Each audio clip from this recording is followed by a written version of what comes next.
Good evening, boys and girls. This is the moment you have been waiting for.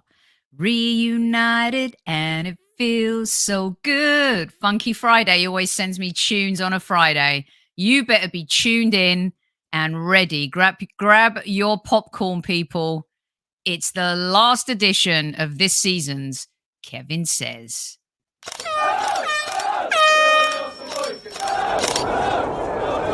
Mind the gap between the train and the platform.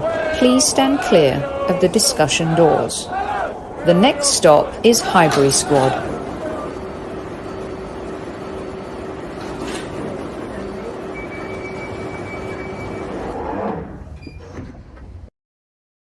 Let's not waste any time. Been waiting for this moment to come back home, be reunited with my podcast brother from another mother, the legend that is Super Kevin Campbell.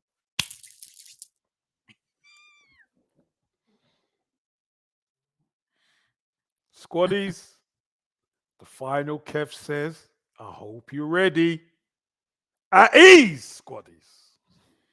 Super Kev, welcome back. You have been, yes, and congrats. Kev, last night, before we get started, that was insane.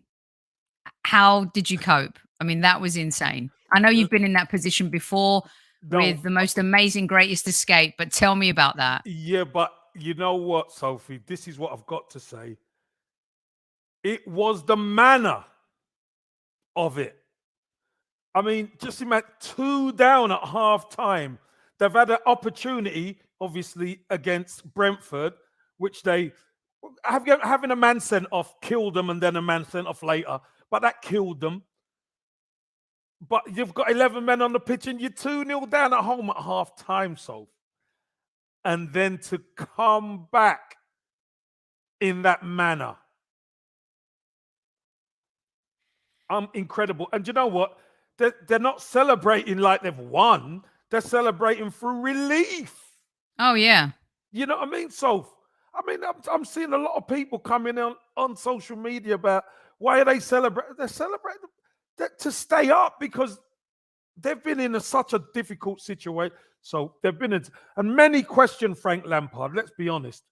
Many question whether he's the right man for the job. I tell you what, Frank Lampard has learnt more as a manager in the last 3 months than he has in the previous 3 years. Mm-hmm. Tell you. Kev, let's be honest, he transformed your home form. And because of that, they stayed up, the Toffees. Yeah. And whatever happened at half time, he got through to them. It worked. And that second half was amazing. And can we just say, everyone, what is wrong with people and not being able to celebrate anything when we win at Villa or if we beat Chelsea or whoever? Or West Ham. Do you remember we beat West Ham and they were kicking off? These killjoys in life. What is life about? You win, you celebrate. What is wrong with being happy in the moment? This whole idea that Everton fans went over the top. Are you serious? So 1 second people can say the value of being in the Premier League, the financial benefits of being in the Premier League. Teams that are relegated are never guaranteed to come back the season after. Look what happened to Forest and Leeds and all of these teams. And I thought that moment was the definition of what it is to be a football fan. Now, look, pitch invasions of people doing stupid things. We're going to park that. We don't agree with that at all when people lose their minds. But to lose yourself in the moment as a fan, that was just amazing. That's amazing. But isn't that what football's about, Soph? Because very rarely we're lucky as Arsenal fans. Let me just tell the Gooners this and the Squaddies this. We're here and we complain about Arsenal not doing this or Arsenal not doing that. Everton and the likes like that, who are big clubs, who have got nothing, who have had nothing. The last trophy they won was 95, an FA Cup. 95. Crazy. So talk about the have and the have-nots. They take any one of our 4 FA Cups, Kev. One. So you give them one and they'll be over the moon. Yeah, exactly. Well, look, you saved them from relegation once. They saved themselves in epic fashion last night. It was great to see. Now it's down to Leeds and Burnley on the final day of the season. City, Liverpool, the battle for the championship still alive.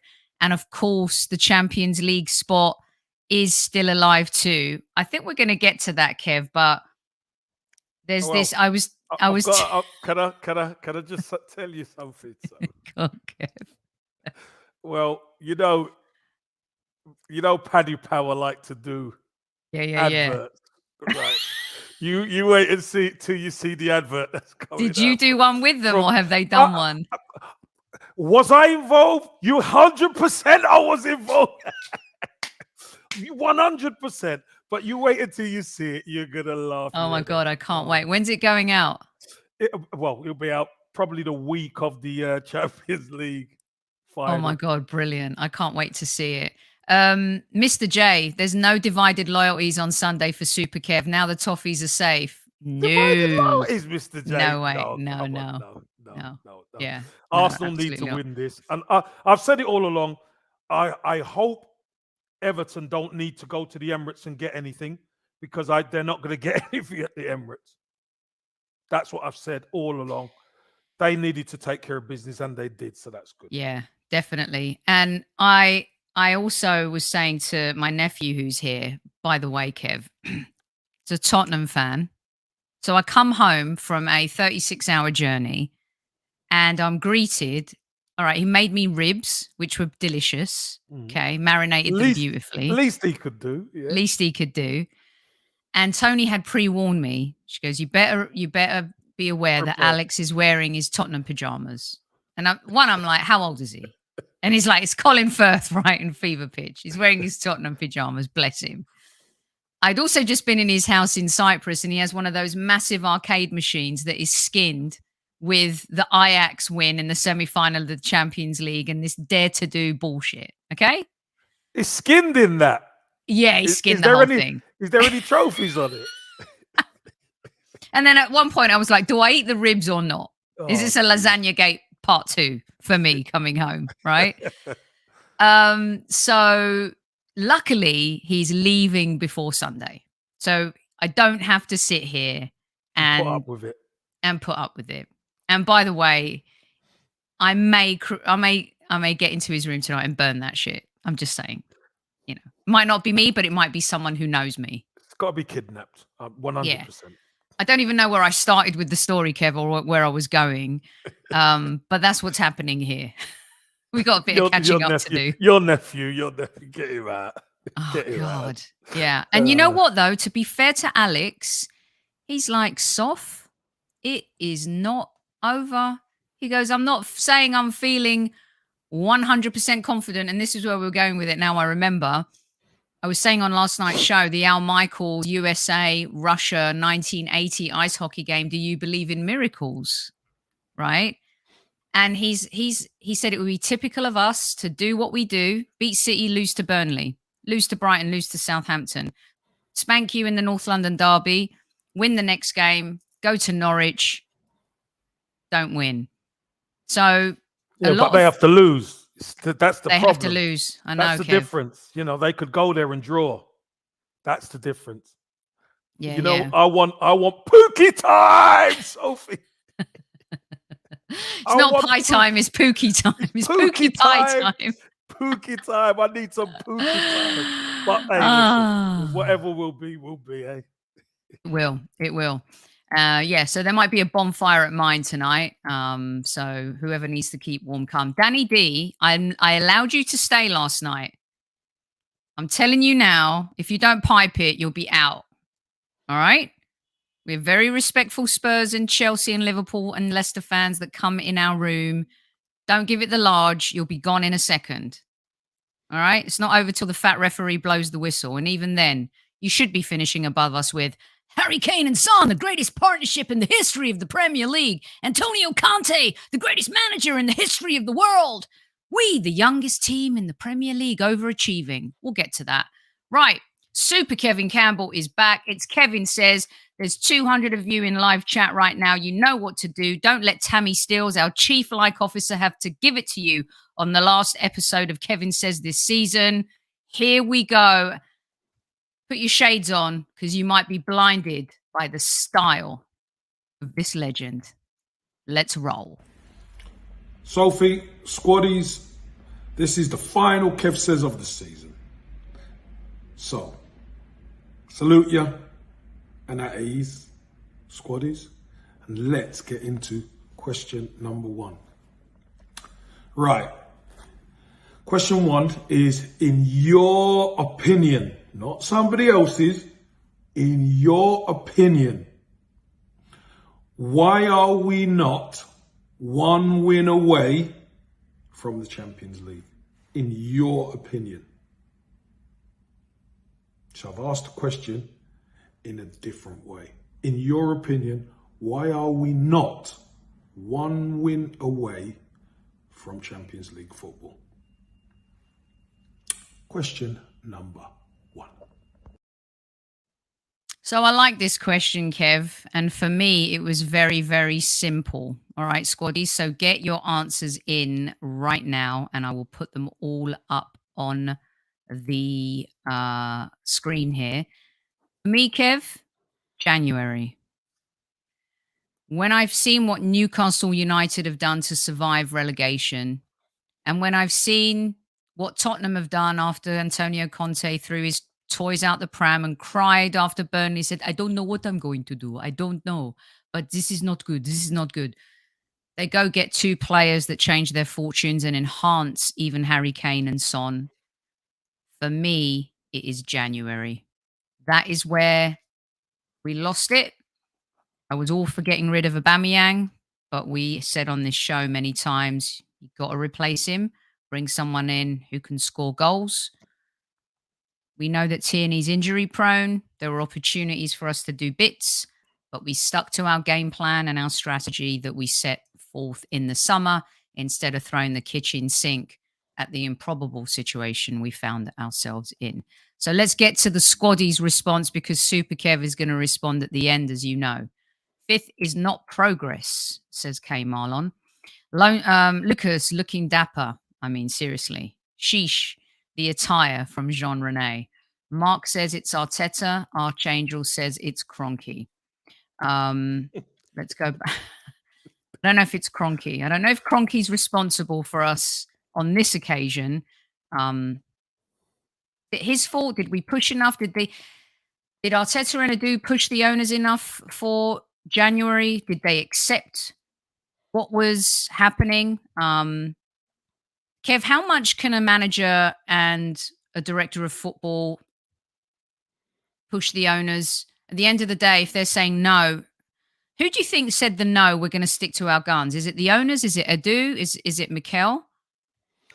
I don't think it's Mikel. I think Mikel wants the strongest squad he can get. No, which manager doesn't want the strongest squad? Mm-hmm. I just think, I think we've discussed it before, so that they put all their eggs in the Vlahovic basket, and they were pursuing him for a while. And then, obviously, when the decision came that he was going to sign for Juventus, it didn't leave enough time to do other business, to sign a permanent striker. So maybe then they just turned around and said, look, best we just go with what we got, because what we don't want to do is make a mistake. And I think Arteta's comments in the presser a couple of days ago were significant, where he said something along the lines of, you know, we did what we set out to do, i.e., I had to stick to the game plan. There was something about it that I felt he was saying, look, it was out of my hands, but I'm not defending him by any stretch of the imagination. Yeah. Matty K says, spread a thin layer of pasta sauce in the bottom of a baking dish, make a layer of cooked lasagna noodles, spread an even layer of cheese mixture.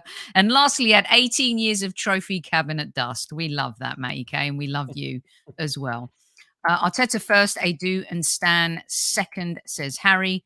Cyrus, January window, plain and simple, no reinforcements. Fong agrees with that. Personnel, because of Arteta's stupid tactics against Spurs, says Newman. Poor management in the January transfer window, says Mr. J. Injuries, says Keith. 50 likes, says Tammy. Tammy, Is that 200. all? Is that all, Tammy? Yeah, 230 in the house. I'm getting Kevin mad on the last Kevin says of the season because, I mean, he's willing to do this tonight big time. And we've got to bring this guy out early. I mean, seriously, shambles. Absolute shambles. Get Vinny off the bench. Yeah, get him off the bench. Early doors. It's an early substitution. Early substitution. Inexperience, says KG. Dwayne says no squad depth and not enough leaders in the squad. Rich says KT, Swedish, injuries on key players. He also corrected me on how to pronounce Pookie's name, but I can't say it because in some parts of the world it may seem inappropriate. Adam says missing an agile, creative midfielder on the left and a proper striker. Virginia, where have you been? We've missed you. Squad quality, says Virginia. 3 words, January transfer window, Elliot. Because we bottled it, says Cliff. Matt, losses to Brighton, Southampton, and Palace did it for me. You know, I have 10 questions for Kev at the very end of this, so you're going to want to stay tuned for that. Some of them are hard hitting, some of them are not. But seeing as Matt has brought it up, Kev, what do you think is the most, when we look back and we think the loss to Man United away, the loss at Goodison Park, those 3 games with Palace, Brighton and Southampton. Now when you look back at it, letting in that injury time goal at home against City, we could point to all of those games. But which one do you think is the most brutal loss that if we had just got a point now, or if we'd have just... The North London derby? Yeah, Spurs. All right. Brother Sid says inconsistency. Jamie, incorrect setup versus Spurs. Reiterating what Kev just said. January came to bite us, says Mikel Arteta's lawyer. Hold on a second. I thought Kev was Mikel Arteta's lawyer. He's the junior lawyer. He's the junior lawyer. Imran says inexperience. Lynn, one of our favorites, because we had injuries and no cover. Bang on, Sophie. Thanks, Mr. J. I don't know what I said, but thank you. Is that burning the Tottenham pyjamas? If so, well done. Martin, our boys bottled it because we have no men in the team to lead them. I think our young players are mature, but I think there's a naivety to us still. And that will only evolve with more experienced players, you guys. John says from the beginning of the season, who's happier with a place at the end of the season, Arsenal or Spurs? Well, I think Spurs will be if they make the Champions League. Stanley Kroenke, KSE. Some love for Virginia. Upi says January. I think that's the, I like your Italian impression. Grazie. Grazie. Bella. Tutto bella. I just ruined it, didn't I, Kev? Great Gooner says inexperienced manager, 100% arrogance in January. Because Arteta attacked a team that can't beat a deep block and exposed our defense. Mark, because we have novices in Arteta and Adu and don't have a Scooby. Do you mean Scooby-Doo? You'll bring out all the impressions tonight. 3 words, just not ready. Yeah, I mean, I can't argue with that. Danny D, Spurs are more ambitious than Arsenal. Is that why they got more trophies in the cabinet, Daddy? Come on, mate. More ambitious. It's a bit of a better comment from him, considering what he's been saying. But do you want to know something? Let me just say this to Danny. Just imagine the youngest team in the league finished matching above them. Yeah. Where do Spurs go? Where would Conte go? They got nowhere to go after that, so nowhere. Because the youngsters are only going to get better. And I don't want to get too deep into it, but you look at experience, the Spurs squad is so much more experienced than ours. It is. I mean, But I don't want to go too deep. No, I know, into and I it know we're going to because- talk a bit. We're Yeah. going to talk more about it when you take the reins, because But more one of- ambitious, I don't No. think so. we were 11 points ahead, and it was in our hands for so long. We blew it. But we're going to get to that. Question 1, we're still 1 win away. If them lot lose, a long shot, I know. Yeah, and that's it, Stephen. We know Stephen that. Foot. Yep, top man, Stephen. We know I that. believe it's down to the players. He sent me a picture with his coin, Kev. I'll send did it to he? you. Yeah, Oh, I was brilliant. catching up his Zenith coin, and it was really lovely. So much gratitude. So I'll send it to you. It's adorable. I believe it's down to the players, manager, and the board that cost us. No accountability for the players there from Allison. The January gamble did not pay off. Jean Rene, inexperience and injuries. I think with Partey and Tierney, we win at least one game out of I think we win more than one game. I think we win more than one game if those two players are around. Priska says, January, our worst nightmare. Raul says, we'll get to that. Don't worry. Mr. Arsenal podcast. Hola. This is perfect way to spend my 33rd birthday. Oh, happy birthday. Happy to birthday, you. God bless you. Mr. Arsenal podcast. Happy birthday. Okay, Danny D, this is where you learn. This is our Leicester City fan, Sidan, who's been through a tumultuous season, Kev. He's back for more. Oh, see that. I hope you're right, mate. I hope you're right. I think he's been a bit sarcastic towards the end here, but I have to admit, Arteta surprised me going from 8th to 8th to 5th. I didn't expect such improvement. What a sensational manager.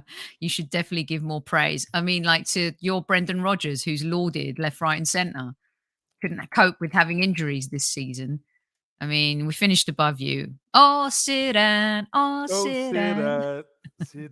All right. I'll keep putting these comments up. There's a ton of them coming in, Kev. 300 of you in live chat right now.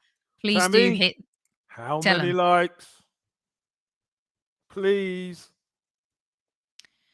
CM says, agree January weakened the squad. Poor squad management needed to perk the squad up with a couple of new players. Yeah, we just didn't do that. That is the overwhelming response. Bottled key games, Brighton, Southampton, Bepa here. Young players have not enough senior quality character. Totally agree with that. Troy, not just January, it's Arteta. He paid 50 million for a bang average defender. His ego was too big to be a professional and work with Aubameyang, Doozy, and he didn't give Saliba a chance. Lost 3 in a row. I think that's been a bit of our Achilles heel, Kev, if we're honest. We go on a run, we win 3, but then we lose 3. It's not like 1, we win 3, 1, we win 3. But we lost 3 and then won 4. So, but then we went on to lose 2. Well, but that's football. But we're going to get to that. Don't worry, we're going to get to that. Physically, Arsenal has the skill, and the skill, physicality, squishy games. Yep, Crystal Palace, Tottenham from Carl. Arteta and Adu's decisions in January cost the team. Hey, squaddy, sad week ahead. I think it's been a sad few days, 33 fivers. Lone Star, one of our OGs. A team is immature and unable to win games when facing adversity. We haven't won the biggest games. Part of the growth and development need experience. Absolutely. Archangel says who hired him. Kev, your Everton did the business, of course. Demsec, hello, mates. We are 1 game away from 4th. We had to clear out to get new players in. Let's see. Aiden here says too many consecutive losses have hurt us and the stop of momentum to build a good league position. Our chief like officer says we have many injury prone players and in January we did a brutal clear out to save money. No ambition. Hello to you, George, as well. All right, keep them coming in, you guys. Brilliant stuff. DS says they'll finish up with this one. Arteta is not the elite manager that we need. His tactics are very weak. We only have one playing style, and you need multiple playing styles to adapt to different games. The only one comes with football IQ. Kev, this comes up a lot, and you have contested it previously about this plan B. Yeah, because people think changing a style changes everything. It doesn't. The players still have to do the business. So no matter what style you play, and no matter what style you change to, if the players don't do the business, you're stumped. You're stumped. Unfortunately. Eros, maybe we will come up with that next season. Lots of stuff that we're working on for next season. It's going to be epic. Lucas Hood. Banshee. Great show. Kev, do you think Arteta... We'll get Kev to answer questions at the very end. Right. I'll keep putting your comments up. Keep them coming in thick and fast. 320 of you in live chat right now. Thanks so much for joining us on this final Kevin Says of the season. Here is Super Kev looking as dapper as ever with question number. Question number 2. At the start of the season, where did you think the Arsenal would finish in the league? At the start of the season, where did you think Arsenal would finish? It's important. Not during, at the start, before a ball was kicked. Question number 2. I like the question because obviously the goalposts moved during the season, Super Kev. And they moved to a point for me personally that I didn't think was possible. I said on this show, top 4 is not even in conversation. I don't even want to put myself in that position to think. But my mantra was, when you get us kicked out of Europe, and you got us kicked out of Europe against the man you replaced, and the fact that we had been in there for so many years, you've got to get us back in, mate. Period. Mm-hmm. That's the minimum I want you to do. And minimum requirement. And I also really fancied, if you remember, Kev, I really wanted to win the League Cup because we haven't won it since you won it. Mm-hmm. So that's what I wanted. Let's get to, and then when it came to like battling for 4th, I was really vocal about, okay, we may have had a plan in the summer, which, by the way, a lot of Arsenal fans poo-pooed when we bought Ramsdale, when we bought Tomiyasu. Who's he? But then we should have thrown the chicken sink at getting there. So here we go. Harry says 6th. Cliff says 8th. Eros, don't even worry about it. A lot of people get the spelling wrong. You're good, babe. Dwayne says 5th or 6th. Danny D says 8th. He would say that, wouldn't he? He's growing on me. I said 5th, Newman. Mark, come on. You cheeky bugger. He wants to be first, yeah. Yeah, but you know what? Every fan at the start of the season, Kev, we want to win the league. We all want to be first. Right. But the realistic spot, please. Yeah, exactly. Cairo said 6th. Question 2, 6th for Jamie. Harvey says, wow, 8th, 10th? That's shocking. But I guess 8th. Elliot says 5th. Swedish Guna. January, the aim clearly wasn't top 4. That opportunity came a lot later. So can you really blame it on January? Yes. Because here's the scoop. It's like when the Kentucky Derby was an amazing race, right? The outsider, 80-1, won that race. Probably didn't think they'd win it. Never thought they'd finish in the top 3. But as the race went on, the jockey and the horse believed they could. And they went for it. Big time. And that was one of the greatest horse races I've ever seen in my entire life. And I think that we had an opportunity to run the race and maybe get to that finish line and finally qualify for Champions League football. And we missed the boat. Mel Malaysian says 6th. Brady's banana. Whoa, Sophie. How do you mean missed the boat? We haven't missed it yet. I know. It makes me feel... I know. There's still it makes me feel better. Because if Sunday comes, I tell you, Forget about it, Kev. If Sunday comes and that happens, They're oh dead. my, They're finished. They're finished. they should just shut down their internet everywhere. Like, period. Don't give me hope. And you're so inspirational. It's like, don't give me any hope whatsoever. I don't want it. I don't want it. GD says 5th, 7th. Demsek says, easy, I said in chat 5th or 6th. Adam says 6th. Bonzo, top 6. 6th. Armchair, 8th. Stephen, 5th. 5th best team. K Marlon, 6th. Arsenologist says 9th. Eros says 6th. Eros, that was a really good club in Enfield back in the day. Oh, geez, weren't it? That was fun. Archangel 7th. 7th as well, says Oopie89. 4th, Angry Gooner. Don't be angry. Cyrus, I thought 6th, but dip in form and United and Spurs, I changed it to 4th. Remember the question? No, it was at the Cyrus, very beginning, no, Cyrus. No. Brother Sid. Brother Sid. I love that name. 5th. The minimum target at the start was 5th and a return to Europa. This, I agree with you, Lone Star. That was it for me too. 8th. 4th from Los Angeles. I thought, Troy says, I thought with a proper manager, Arsenal would finish 3rd or 4th, but with Arteta, 6th. Had to have a pop there. Martin says 6th. Hi, Arsenio. Hope you're well. 8th again, says Tammy. Jean Rene says, no top manager change their styles or have a plan B, in my opinion. They only make tactical tweaks or bring on quality players to change a game. Klopp, Pep, Conte, Ancelotti, all of them. Their statement. All right, keep them coming. Priska says 6. Stephen Foot, 6, 6, 6. Swedish Gooner, KG. Winston, 4th, 5. Arsenio, what's up, boss? Yes, Arsenio. We've got 5th again. Troy says 3rd. 8th from Lionheart. 5th from Aiden.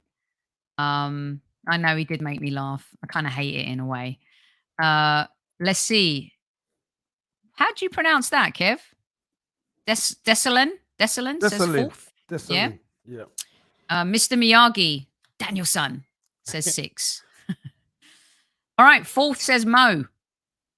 Hugo Kutru's back. Hold on a minute, Mo. Oh, do you want me to go back to that comment, Kev? 4th. No chance. 4th, no. Because I thought Ober's form would be back. No. Our defense improved. No. We didn't have a defense, Mo, before the season started. Come on, Mo. Stop it now. Stop that. Yeah. All right. Keep your comments coming. King Arthur, what are you saying? Let's see. Enough with this rubbish small mentality of no one expected Arsenal to get 4th. If that's the mentality, lower the season tickets and be done with it. Who took the jam out of your donut this morning, King Arthur? Who stole your sword? Who burgled your castle? Jeez. Well, listen. Who poisoned your wine? Small mentality. You could call it what you like. At the end of the day, everybody's got their own opinion. So you can call it small mentality and all that kind of thing. The fact of the matter is, the truth doesn't lie. And I'm going to get to the truth at the end. All right. King Arthur. Okay, let's do it. 360 of you this fine Friday. It is the crescendo of the season. It feels like it's been going on for years. Honestly, it's been like the worst roller coaster ride where you kind of get off at the end and throw up, which is what I generally do when I go on a roller coaster, which is why I try to avoid them. Here we go. Casey with question number 3. Question number 3.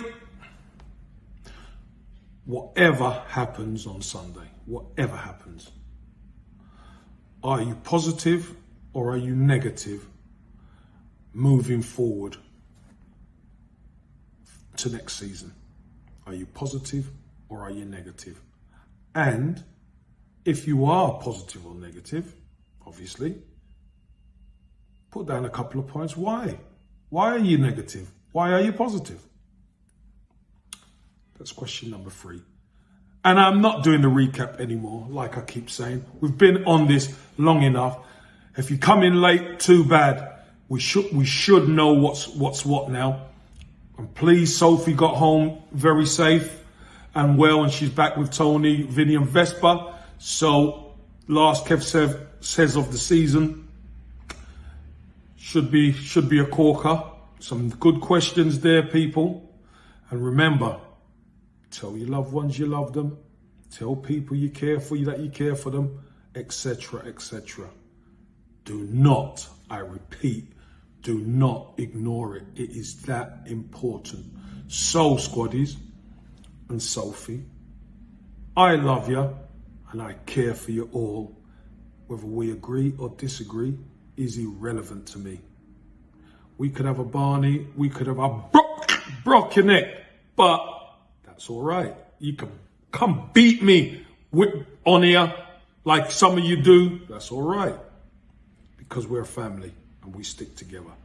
So, squaddies, look after yourself, take good care, and all the very best.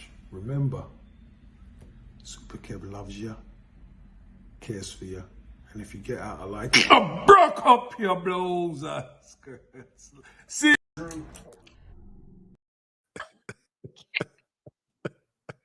I was looking for. I broke up your blouse. Broke them up if you get out of hand. Alter on. Behave yourself. I love it when you go into that mode. It is just the best thing ever.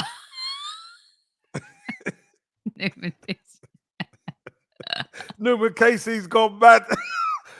I've been mad all my life, mate. Don't worry about that, Newman. Oh, just top shelf stuff, Kev. I love it. Brilliant. And we do love these knuckleheads, don't we? We really do. Like Simon says, we are family. I mean, look, we spend a lot of time doing this show. You guys spend your spare time with us. Yeah. You choose to come and listen to the Highbury squad. Your day, your time is valuable. Respect you. Massive respect to each and every one of you. But you'll see on Monday, we'll be handing out some awards. We'll see what happens on Monday. We'll get to that at the end. Right, Kev, let's roll with this. Let me go back up a little bit. Here we go. Positive, says Tony. Moving forward with half-decent window in the summer. Come on, you Gunners. Troy says negative. With one game a season, he failed. With 2 games a week. Kev, you're going to get into that a little bit.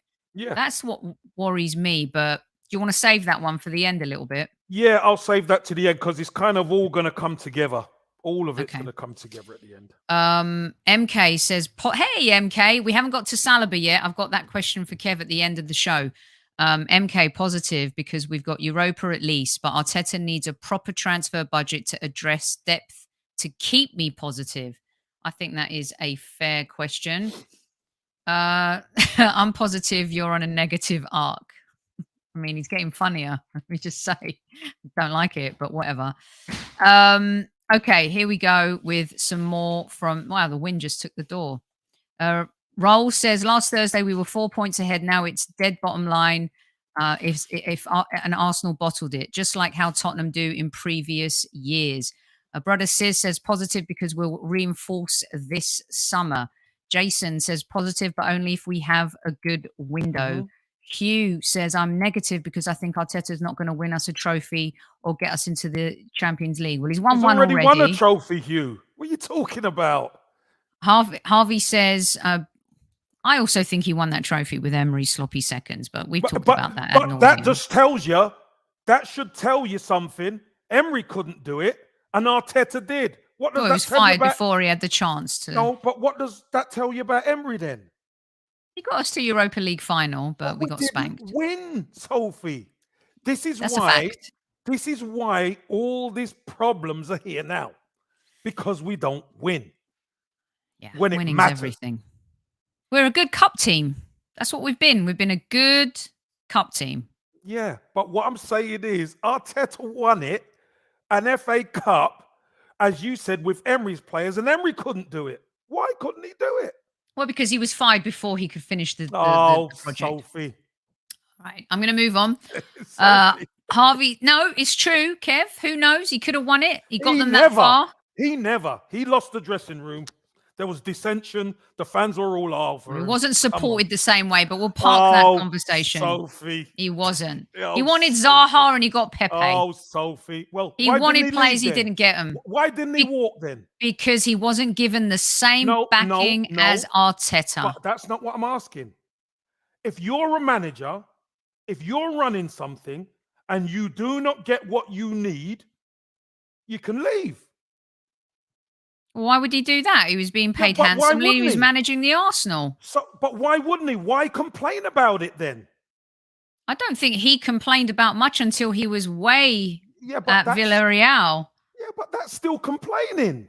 I mean, he's not going to walk, Kev. He's not going to walk from being manager of Arsenal. What should have happened is Arsenal should have backed him and got rid of the shitty players that we had the same way they backed Arteta to clear the dressing room. But instead, no one was paying attention and Emery was absolutely bamboozled by the likes of Ozil and everybody else. Sophie, the bottom line is this.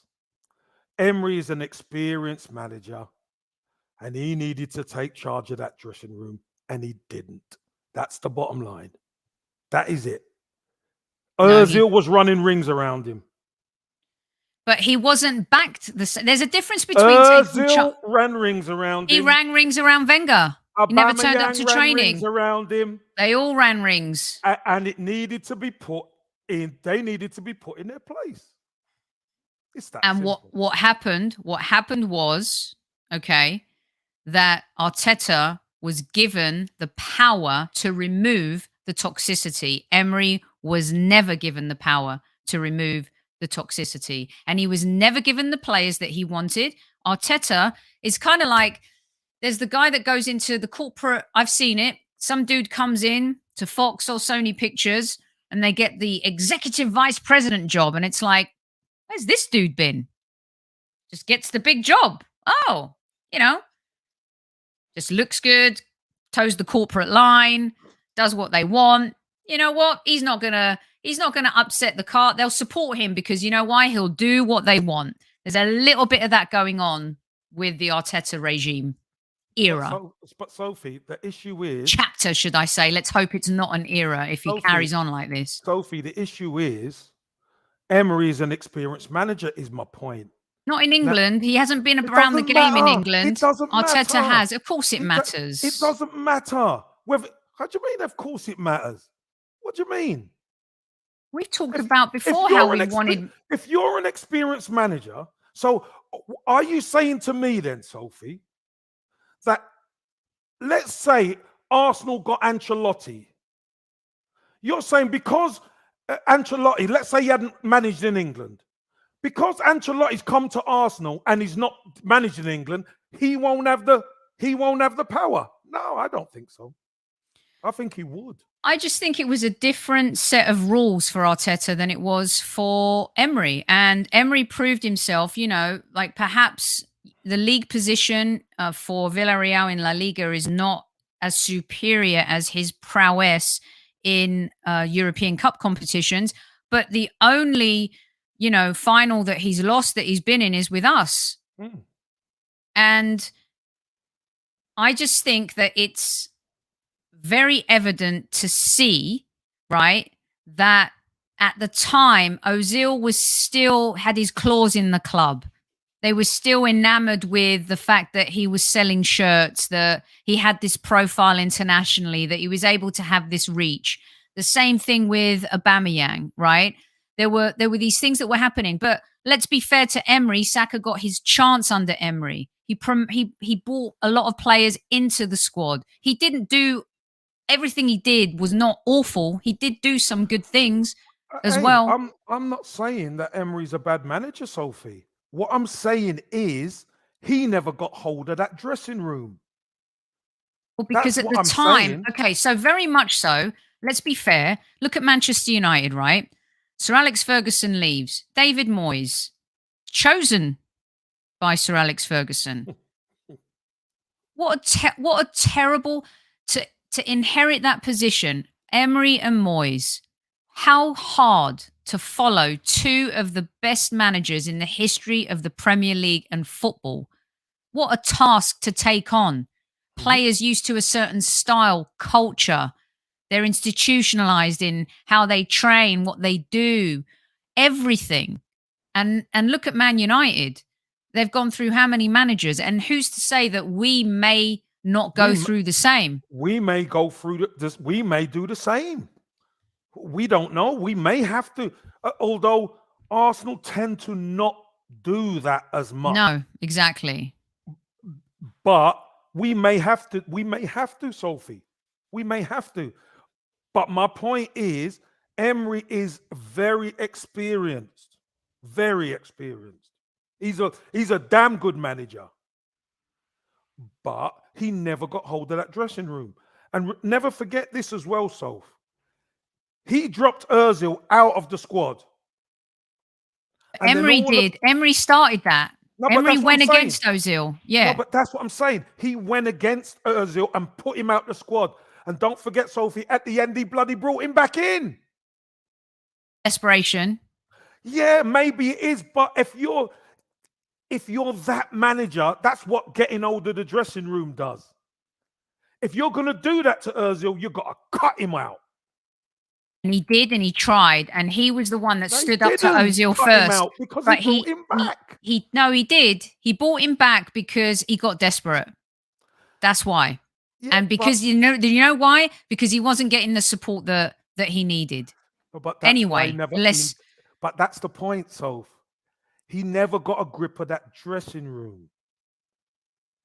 Yeah, getting a grip of that dressing room. The club were behind. Yeah, but okay. We've seen this before, Kev, right? Player power won.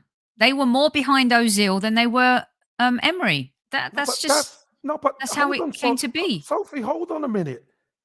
Emery is the manager. Yeah, but he wasn't given the power to really be the manager, Kev. Sophie, what are you talking about? Weren't given the power. He's the manager. He picks the team. Okay, if he was given the power, then why didn't we sign Zaha for him? Sophie, and I the don't centre know. forward that he wanted. Sophie, I don't know. Well, I'm just telling you. No, but what I'm telling you is, if you're the manager, you make the decisions. Yeah, but you can't make the decisions unless you can make the decisions, but unless you have the empowerment. Whatever players come in, Sophie, is one thing. What I'm saying about the dressing room is you've got to get hold of the dressing room. But if the dressing room is being supported by the club or people at the hierarchy and the manager isn't, look at what's happened to Chelsea managers. Player power won with experienced managers. But it's a good comparison. It's a very good comparison. No, we're not. It's not, because we're not talking about Chelsea. Look at Mourinho at Tottenham. In the end, the players won. We're not talking about Chelsea. It's a good example. I'm giving you a good example. We are talking about Arsenal. Yep, and I'm giving you a comparison. No, I don't need a comparison, because here's the comparison. He never got hold of the dressing room. Mikel Arteta came in and got hold of the dressing room. And what did he do? There had to be a cull. Because of Emery, the dressing. Because of Emery's failures, he was given the opportunity to do that. But the only reason Emery failed at that level is because, in my humble opinion, he wasn't supported the same way. Therefore, when it got to Arteta coming in, it was like, clear the decks, mate. And also, why did they want to clear the decks? Money. Let's lower the wage bill. Our corporate manager comes in and he will streamline our operations. Sophie, the bottom line is, Sophie, we were going nowhere. We had no fight. We had no fight in that dressing room. Big wages. We went on a 23-game unbeaten run. Don't matter. We done nothing. On a larger run than Arteta. His stats were better than Arteta's when he got fired. Yeah, but how do we manage? How do we quantify it, Sophie? You tell me how we quantify whether someone's successful or not. Is it a 23-game run or is it by trophies? You tell me. Well, he won the trophy with Emery's players. And Emery was sacked before he had the opportunity to even close. He never done it. He had a chance to win. He never done it. The dressing room was falling apart.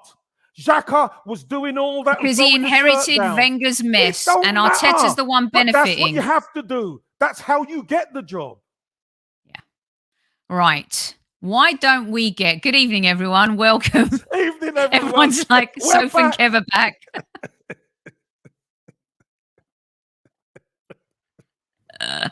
We went right off. Kev says this. We did. I don't even know what everyone's answers are, but I'm sure they were great. Kev. Someone said that I think I know everything, and then you're getting a lot of support, and Sophie, it depends on. A lot of people will agree with you, Soph, on this. A lot of people will agree with you on this, Soph. They will. But the truth of the matter, Sophie, for me is Emery is an experienced manager. Just think about this for a minute. Why would you not give him the support and give it the support to somebody who hasn't done the job? And that's after. If you're bringing in Emery, you give him the support, especially in the dressing room. Yeah, but unfortunately for us, we had players who were running the dressing room, and even towards the end of the Wenger era, the apathy in the dressing room was there for all of us to see. I mean, it was shocking stuff. And so Emery inherited that cancer in the dressing room, and it was very difficult for him to rectify that, because let's be honest, some of the hierarchy at the time, Kev, they made some deals that still to this day we're paying the price for. Shocking stuff. 100%, Sophie. 100%. But at the end of the day, here's the key: if you're an experienced manager, if you are, like Emery is, you've got to get hold of that dressing room. You have to. Totally. That's my point. And he did. He tried. I know firsthand, and I had a great source that the Ozil thing. Emery was all about getting rid of him. He wanted him gone, and someone just wrote too. He wanted Xhaka gone as well. The difference is that getting support from your boss to make those decisions. Like firing someone or wanting to get rid of someone, not easy. You always have to have that support from the hierarchy to do it. Right, Kev. Almost 500 people in live chat this fine Friday. How many likes, Tammy? Come on. We're going to give them a little extra tonight, aren't we, Kev? A little extra because it's the last edition. It's all over to you now. I absolutely zip my Greek gob. No, I don't want you to zip it. So come on, I don't want you to zip it. But what I'm going to do, I'm going to start answering the questions. And if you want to chime in, chime in. Right, roger that. Because it is the last, so we'll do that. So, question number 1 was, in your opinion, why are we not one win away from Champions League? Right? Position. And the bottom line is this. I keep hearing about January and all this. No, it's not January. With 2 games to go, we are in pole position. With 2 games to go, everyone, we are in pole position. So, January, he's way away. There's a lot of football been played since January. Bottom line is, we are not experienced enough and we're not good enough as a squad to get over that line. I'm seeing people talking about tactics at Spurs. Nonsense. Nonsense about tactics. We started the game better than them. We got a tough decision that was a penalty against us, which I think was very dubious. But at the end of the day, our players holding, I've got to call him out, Soph. He panicked. He panicked. And maybe that's why he isn't a starter.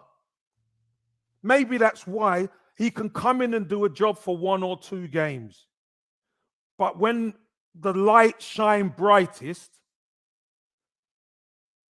he's not up to it. You saw our squad. Our squad weren't up to it. We weren't good enough. And that's the bottom line. Make excuses about January and all that if you want, but that doesn't necessarily mean if we'd have brought 2 players in, that they would have done any good. We don't know. But the fact of the matter is, with 2 games to go, it's still in our hand. 2 games. So that's 36 games done. We are in pole position. But we couldn't get over the line because we are not, 1, we are not good enough. 2, we don't have enough quality. And 3, Sophie, and this is probably the most important one, which nobody has mentioned. We've played all season without really a striker. We've had no striker. Aubameyang was a shadow of his former self. Lacazette's a shadow of his former self, although we know he's helped the youngsters knit things together. Eddie coming right at the end and done all right, and we're pinning our hopes on Eddie, but Eddie's not the answer. We haven't had a striker of real note for 2 years, so we haven't. And this is the youngest squad in the league playing without a striker, and we get to 2 games to go. And it's not over yet. And I know, and we need snookers, etc. We need everything. But at the end of the day, Sophie, we're just not good enough. We're just not good enough. And listen, at the end of the day, Soph, the team got us to that spot. The team got us, and we're still within touching distance with 1 game to go. But it was in our hand. What's the excuse? There is no excuse. What, not being good enough is an excuse? How is not being good enough an excuse? I can't understand that. When you say not being good enough, are you including them? No, it's everybody. It's everybody. So you're including Mikel Arteta in that? Of course, it's everybody. We are not good enough. So what would you say if I said to you at one point we were, and correct me if I'm wrong, squaddies, we were 11 points ahead of Tottenham. We had it in our hands way before the last 2 games. This did not just go pear-shaped in the last 2 games, Kev. Sophie, we have had it in our hands for a while. Sophie, we've had it in our hands and then it was out of our hands, remember? Because when we lost 3 on the spin, if you remember, Spurs were ahead of us. Or were they not? They were. So let's have it. And then we won 4 on the spin. We beat the Chelsea, we beat United, we beat West Ham, and we beat someone else. Leeds, I think it was. That's what got us back into that spot. So it's going to be peaks and troughs. That's the season.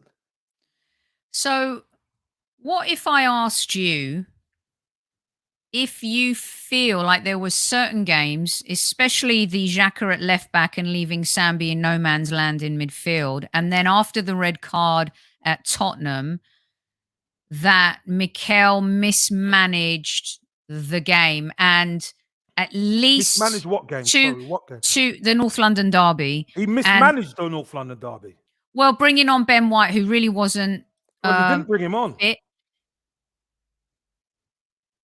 The North London derby. He didn't when Rob Holding got sent off. He did come on eventually. Sophie, but Kev, also wait, let me finish. Go on. And okay, at the Newcastle game, one of our most dangerous, energetic players in Martinelli does not start. Sophie. Right? Mm-hmm. No, but I just want to say, like, are there not specific games you can point to where he made fundamental mistakes as a manager? Sophie, you only call them fundamental mistakes if the team lose. Sorry, Ben White didn't play. I'm thinking about Newcastle, where he came into the Newcastle game, of course, because Holding had his red card. Yes. I'm getting a little here because I want you to tell me for real. Like, did he not make fundamental mistakes? No, he didn't. He didn't. He did not. Because it's down to the team to perform. It's in the team's hands. So when you just told me that he is part of the fact that we're not good enough, you didn't mean it. No. How could you say I don't mean it? Because we lost. Yeah, but he made mistakes, like playing Xhaka at left back. That's the best example I can give you. That particular game was so. Sophie, Did he not set the team up to fail that day? Sophie, we lost the game. But the key, we lost the game. We can lose games. We lost against Crystal Palace. We lost against Southampton. We lost those games. But what I'm talking about is when the light is at its brightest, and we're playing Spurs, and then we're playing Newcastle. Because we could go back as far in the season as you want. Because there are always going to be mistakes if we lose. But never going to be mistakes. Hold on, it's never going to be mistakes when we win. Have you noticed that? Hold on a second. It's never a mistake when we win. It's a mistake Kev. when we lose. It is, Sophie. Because when we lose, you have to look at why we did. No, Sophie, and when we win, you also we are not good enough.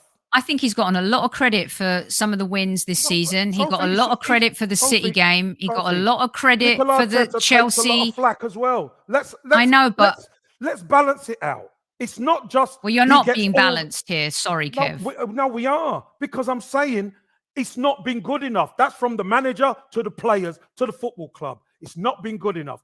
But there's a reason for it. It's because we are not good enough. We are not experienced enough. We are not smart enough yet. We are the youngest team. I understand that. But when I asked you if being not good enough includes the manager, you said yes. And then when I asked you about specific games where he made about decisions he makes. No, he's got to make a decision on picking a team. The team. So picking Xhaka at left back. Are you going to let me finish? Let me finish. You're talking about Xhaka playing left back, etc., etc. Listen, we lost that game. So it's never going to be the right decision. Fair enough. It's not. But I'm talking about when it's in our hands with 3 games to go. Okay, this one from Poundsy, because I've said this before. He is responsible for having this team ready to always be closing. He is responsible as the manager. Sophie, you can't laud him for winning the FA Cup and doing good things and then not be able to criticize. This is let me finish, Kev. No, Sophie, I know where you're going with this. And I've said it. I will say 10 times if you want me to. Sure. It is and not 10 times good it might enough. be wrong. Well, if the only way I'm not wrong is it's good enough, because it's not good enough. But what I'm saying is the manager has to pick the team and the team has to do the business. That is the job. People talk about motivation. Do you think Mikel Arteta picks the team to think they're not motivated? If you think that, you don't know anything about high-level sport. If you don't know that, Sophie, people don't know anything about high-level sport. The manager picks the team to go out there and win. He picks the team that he thinks will win. If the team don't perform, the team never performed against Spurs and the team never performed against Newcastle. You mentioning Martinelli against Newcastle. It wouldn't matter who was playing. They were rubbish. But he was one of the brightest things that happened in that game when he did come on. We were rubbish. But you're saying I don't know high-level sports. I haven't played high-level sports. No, Sophie, right? Sophie, let's not say... Listen to what I said. I said, if you think that isn't the way it goes, you don't know about high-level sport. So let me ask you this. If you're a manager who's making a decision to remove your captain from the team, which, by the way, I agreed with, but also said that you have to replace him. If you are the manager and you're responsible for this team and you do not bring in, you said yourself, we haven't had a prolific goal scorer in 18 months. So you get rid of someone because you can't manage their ego. They're toxic. You just want to get rid of everyone who's toxic. But what are you doing to manage the club and tell your bosses that you need to bring people in? Tierney, injury prone. You got to know that. Thomas Partey's been injury prone since he's come in. January transfer window comes. You find yourself in the position to make Champions League football, we weren't and in you that as the position manager, then. but we're there or thereabouts, Kev. No, We're having hold on. We the weren't January in that wheels fell position off then. at the end of the transfer. January was not the best month for us, but we were in the conversation, But we Kevin. weren't in the position we were with 3 games to go. But the point is, Kev, if you're Yes. removing someone like Aubameyang, you should, as the leader of this team, you criticised Emery, okay, but you won't criticise Arteta for not replacing Aubameyang. Sophie, I've already said this. But if you you're want, I will say it again, because it's like when I say things, people don't listen. I said we put all our eggs in one basket to try and get Vlahovic. But that was never going to happen. He always wanted to go to Juventus. More naivety. More naivety from the club. But Sophie, hold on a minute. All you can do is try and get the player. What do you mean? He was always going to go. But you've got to try and get these players. Yeah, Next Gen says we were 4 points off. But that still isn't in position, is it? I mean, seriously, you're going to get rid of Aubameyang and not replace him. And then you're going to say that like the last 2 games is down to the last 2 games, Kev. We were in it for a while. We were leading from he couldn't close the deal. He hasn't closed the deal. We finished 8th and 8th. I've defended this guy when I've criticized him as well. Where was Aubameyang? Why won't you let me finish? No, but where was It doesn't Aubameyang? matter. Okay, let me does answer. Matter. Okay, it does matter. Let me Aubameyang weren't even in the squad. He weren't playing. On this show, I've said 100 gazillion times, I wanted Aubameyang out. We scored 21 goals in the month of December without him. But if you are going to remove a body, bring another body in. Yeah, Sophie, because the season still had 5.5 months to go, Kevin. But we didn't. Mistake on the manager and a mistake on the manager's part. Sophie, mistake. But we're still, with 3 games to go, we are still in. It's in our hand. This is my point. It don't matter about January anymore. Stop. That's an excuse now. It was in our hands, Kev, way before the last 2 games of the season, Kev. Sophie. But it's still in our hand, it was. That's my point. But you can't not say that he hasn't made. You actually said, no, he hasn't made mistakes. Because it's always... You did. You actually did. That. I said he didn't make a mistake against Spurs and he didn't make a mistake against Newcastle. That's what I said. But he did make a mistake when he played Xhaka at left back and left Zambi in no man's land in midfield. Yes. So he didn't mismanage the Tottenham game at all. And he didn't He didn't. He didn't. We were crap. So why were our team crap and ill-prepared for these matches? Isn't he culpable as well? I said, and I'll repeat it again, Sophie. It was not good enough. And that's from the manager to the players. It wasn't good enough. Where in that is am I saying the manager's not culpable? Where?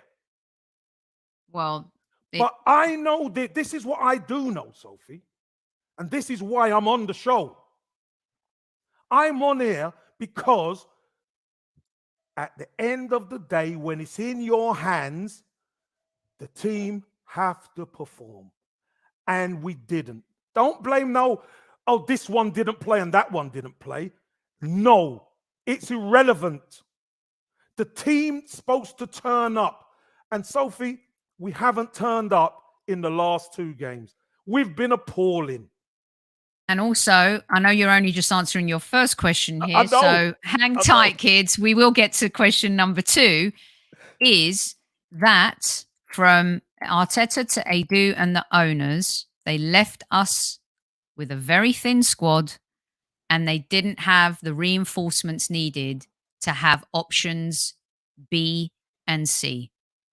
And if the players are rubbish, okay, if my players are rubbish, if my team is rubbish in a presentation, if they're rubbish, I'm accountable for that.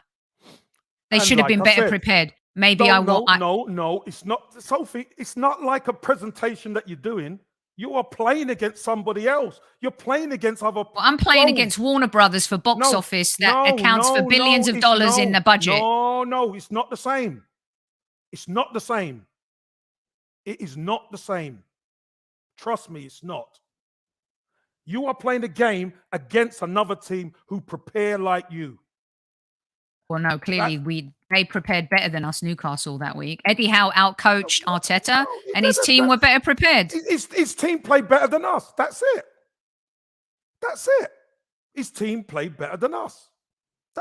But that's the way it goes. But this is my point, Sophie. My point is, when it is in your hands, you have to deal with it as a team. So Kevin, why is it when teams don't perform well, Sean Dyche this season, Nuno this season, why is it when teams don't perform well, the manager's the one that gets the sack? What do you mean, why is it? Why does the manager get the sack? Because they're not doing well. Because he's accountable. No, because they're not doing well, Sophie. The team ain't doing well. That's and why aren't they doing well? Because the team ain't doing well. They're not. The results ain't good. The results are not good. That's why they get the sack. So come on, let's hear it then. So what about Arsenal's results? Arsenal are still within a shout for Champions League. So Arsenal's. Yeah, but it's not good. I mean, come on, we've left it to Norwich. I'm asking you. I am asking you. You've mentioned about other managers getting sacked. So why are you asking that question? Because I'm giving an example of why. But what's that got to do with what we're talking about? Because a manager gets the sack because he's accountable. And someone just said it's cheaper. Is it? Look how much Mourinho's made in sacking fees. Look how much Allardyce has made. Look how much Nuno made. So, Sophie, you're saying you would sack Mikel Arteta? I never said that. Don't put words in my mouth. I'm giving you an example. If you let me speak, then I could explain. You've already said it. So I'm asking the question. I'm giving you an example, Kevin. I know about those. You're saying it's the players, but I'm saying, why is it then when a team underperforms? That is not what I said. That is not what I said. So please, let me just get this right, because I didn't just say it's the players. I said the players have to perform. But when the team don't do it, everybody's accountable. Okay? Manager and players. So please don't do that and just put it as if I'm leaving Mikel Arteta out, because the buck stops with the manager. I know that. But are you saying, you've mentioned managers who are not getting the results, getting sacked. So I'm asking you, why did you say that? Because I was giving you an example of you saying the players, when they cross the white line, you're a player. So I asked the simple question in return, then why is it when a team falters, they lose points, they go on a terrible run, why is it the manager is the one who is sacked? Why is it? And my response, right, that's my point. And I've said that all along. I've said it all along. Let's move with the manager. Let's move. Also, he's had 7 transfer windows now. He spent a lot of money. Okay. We've had some whiffs. We've had some wins. This is his team now. You lose European football, you get us back into European football. First season, it's his team, Sophie. First season, remember?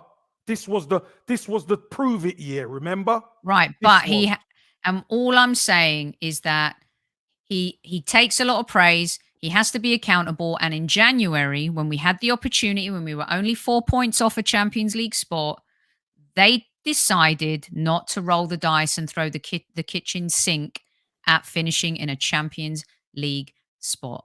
And I say that because there's part of me that just feels like Arteta is half a corporate manager and half a guy who's like Pep, who wants to win. Yeah, but Sophie, if we were 4 points off it and we didn't bring anybody in, but with 3 games to go, we were 4 points ahead.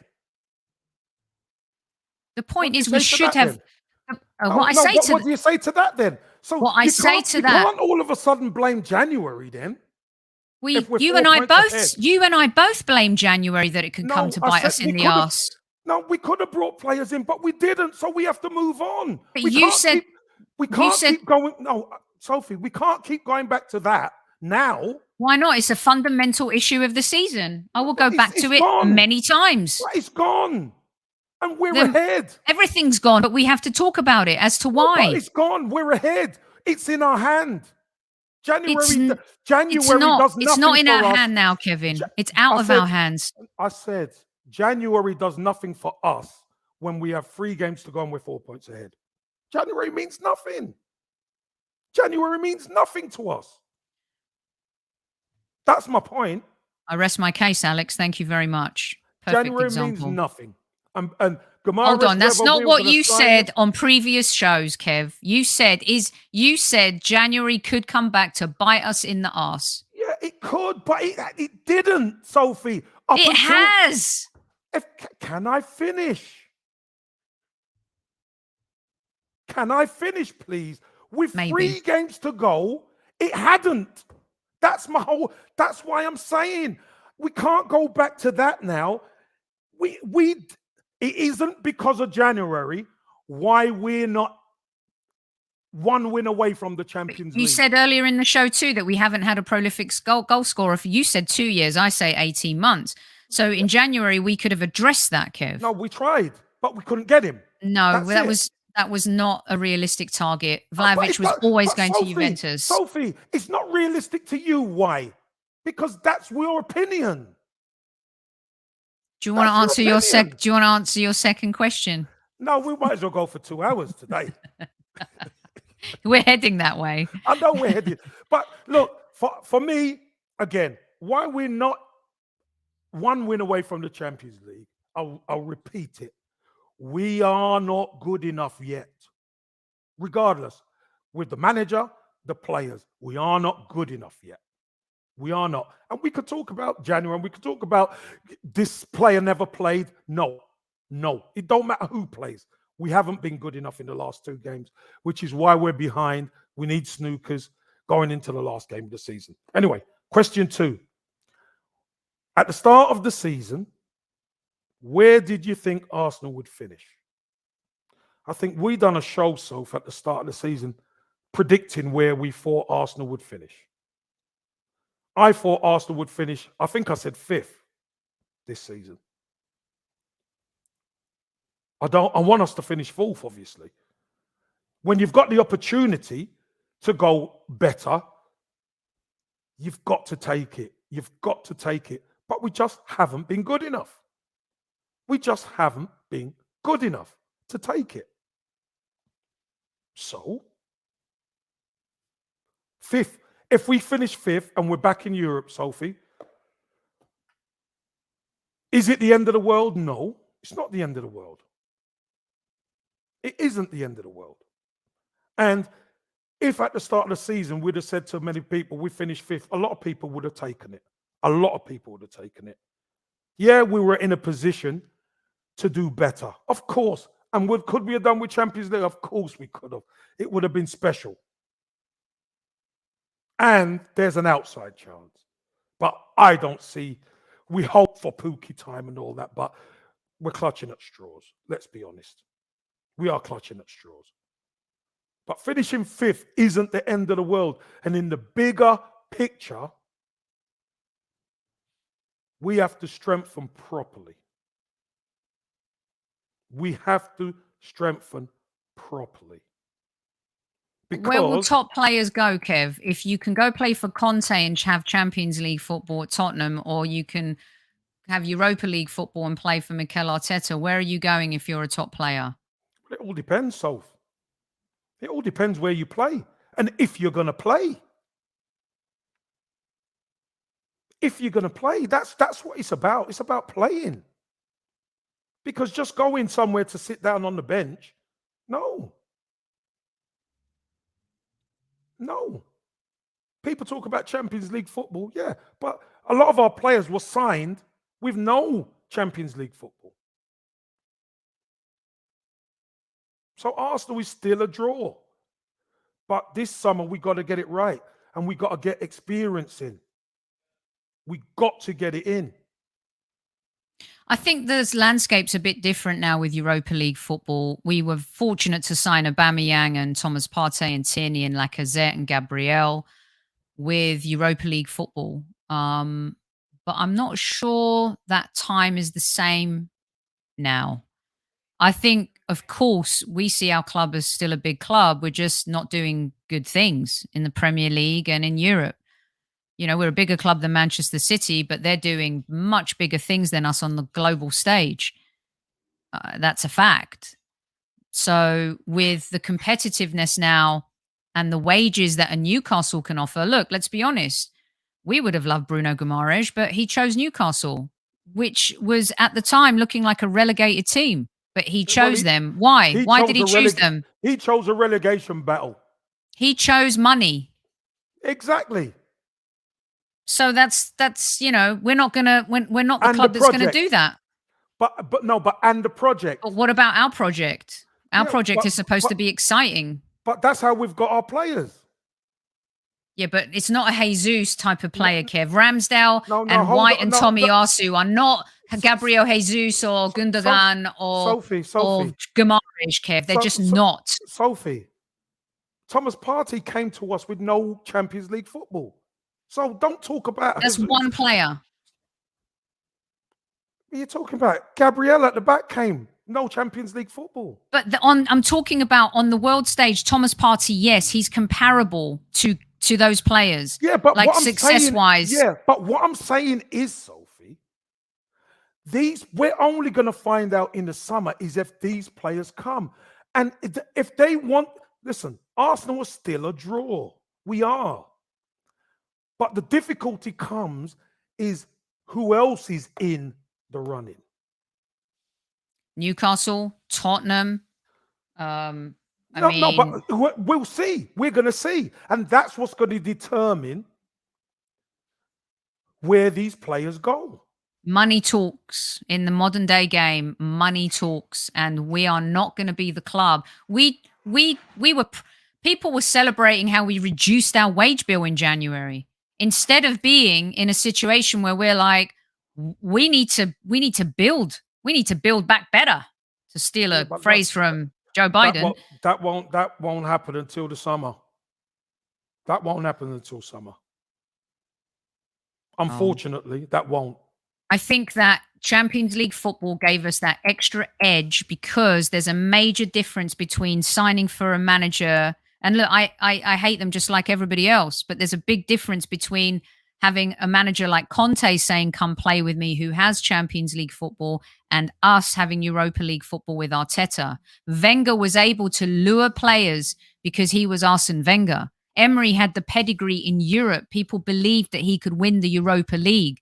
Arteta does not have that yet.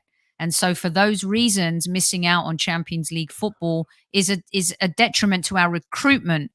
You know, but you don't know until the summer. Well, I've seen summers. I've seen summers. Yeah, now, but we don't. Sophie, do you know what's going to happen in the summer? Because I don't. Well, if I look into my crystal football, I have a pretty good idea that we're going to be linked to every single player and maybe sign 3. Yeah, but as I said, do you know what's going to happen? No, no one knows what's going to happen, but I'm just giving. This is my Stradamus is looking into the future. But I don't. Listen, I don't know who's going to come to Arsenal. I have no idea. But I can tell you one thing: we need more experience, and we need more talent.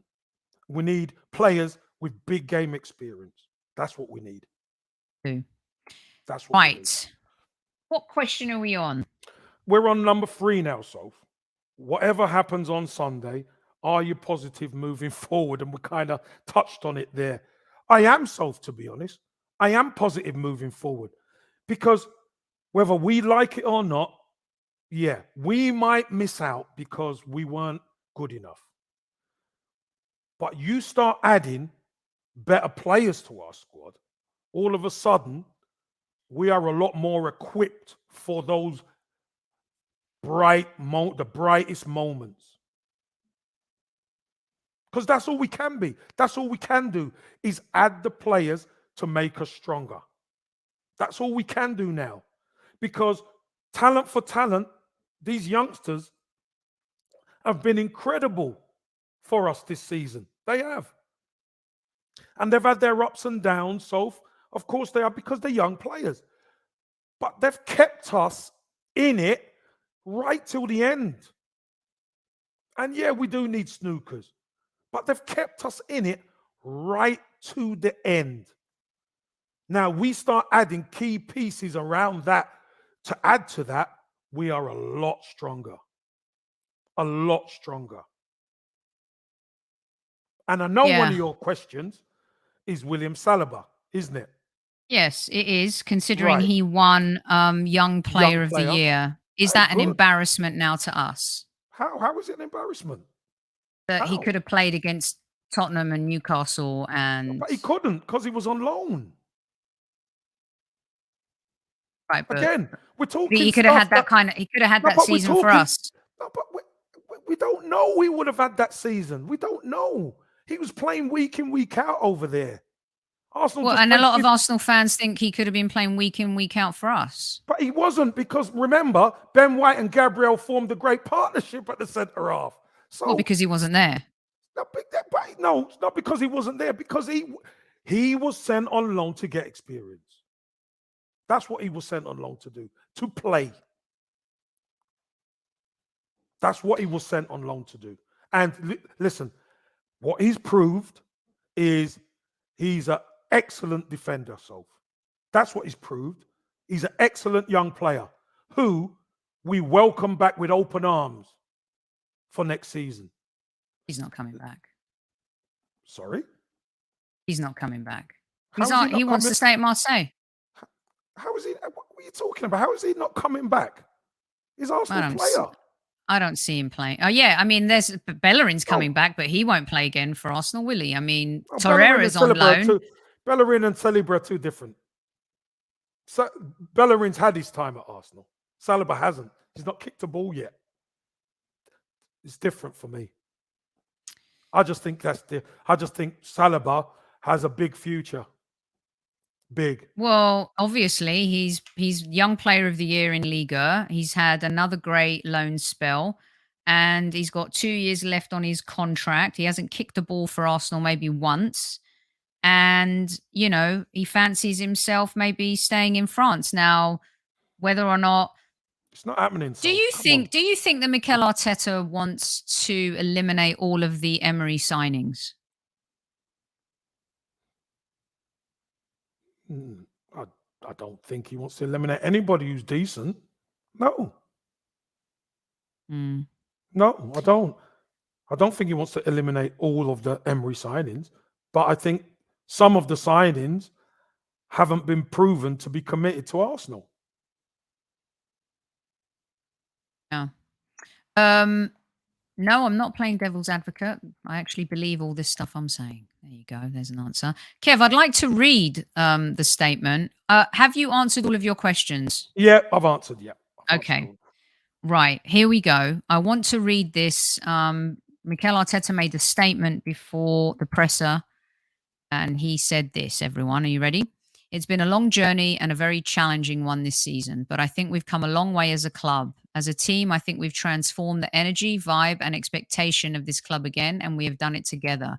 I have hope and expectation to move this club to the place it deserves. We have done it the way we predicted, with the project we set a year ago, with a lot of young players, with senior players, with our crowd in the stadium, with a real sense of connection around the place. Also, Edu did say in a Sky Sports interview, by the way, you guys, that they would dovetail the young players with world-class players, but we didn't see that in the January transfer window. I'll continue. After the weekend, we'll take the club to the next level, and that is the ambition. In order to do that, we have to have a very clear plan about how we want to do it and execute it. It's no secret we need resources, and we need to increase the quality and depth of the squad, as long as we maintain the same time who we are as a club and the people we have next to us. That will be the challenge the following season, but hopefully in front of our people, we have a great day. What does that mean? We're going to have certain resources, not unlimited. Warning, Arsenal fans, listen to that. With those, we have to do what we have to do in the best possible way. More gibberish. We don't know what the rest of the teams will. Obviously, it will be challenging. It's not a top 3, but a top 8 or 10. But we have to find a way to do it again, like we did last summer. So those world-class players aren't coming from Where that. did he say that? He never said that. We have to find a way to do it the way we did last summer. Ramsdale, Ben White, Tomiyasu. They No, were not by bringing in quality players. right. But He's how not many talking about young. times? He's not talking about young players. He never said young players. He said we have to find a way like we did last summer. Right, So but that's bringing in the quality. But how does that improve our team by doing the same thing over and over again? We have to do what He Edu never said. said- Hold on. No, We have to do what Edu he's- said in his Sky Sports interview and said the next phase would be to bring in world-class players to support the younger players. Yeah, but Sophie, he never said he's not bringing in world-class players. No, Edu did say that in his Sky Sports interview. That's not. I said Arteta never said he's not bringing in world-class players. But well, okay, let me pull out the other quote. He just said it will. We won't have all the resources. We won't have. But we're we know limited. that. We're limited. Yeah, but we know that. So how do we move forward if we're limited? How do we grow if we're limited? Because we have to work with what we got. We have to cut our cloth accordingly. But that don't mean we can't bring in quality players. How does it? I'm not making anything up, Virginia. This is my interpretation of what he's saying. Yeah, saying but he you're never limited. said anything about not bringing in world-class players. You He don't said say we're you're limited. limited. Yeah, but that doesn't And say we can't bring will in do what world-class we did players. last summer. So that doesn't, to me, smack saying we're going to bring in world-class players. That's just my interpretation. I'm Yeah. not trying to create But scenarios. that's not mine. But that's not mine. That is not mine. My interpretation is bringing in talent. Got to bring talent in.